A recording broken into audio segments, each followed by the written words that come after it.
حضور سرور عالم صلی اللہ علیہ وسلم فتح مکہ کے بعد ایک دن مکہ معظمہ کی ایک کافرہ عورت کے مکان کی دیوار سے تکیہ لگا کر کسی اپنے غلام سے گفتگو فرما رہے تھے۔ اس مکان والی کافرہ کو جب پتہ چلا کہ محمد میرے مکان کی دیوار سے تکیہ لگائے کھڑے ہیں تو بغض و عداوت سے اس نے اپنے مکان کی سب کھڑکیاں بند کر ڈالیں تاکہ حضور کی آواز نہ سن پائے۔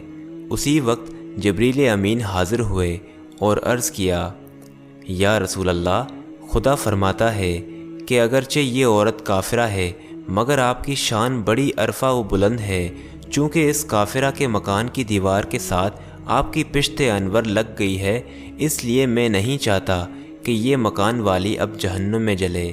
اس عورت نے تو اپنے مکان کی کھڑکیوں کو بند کیا ہے مگر میں نے اس کے دل کی کھڑکی کھول دی ہے، اور یہ صرف اس کی دیوار سے آپ کے تکیہ لگا کر کھڑے ہونے کی برکت سے ہے۔ اتنے میں وہ عورت بے چین ہو کر گھر سے نکلی اور حضور کے قدموں پر گر گئی اور سچے دل سے پکار اٹھی، اشہد اللہ الہ الا اللہ و اشہد ان محمد رسول اللہ۔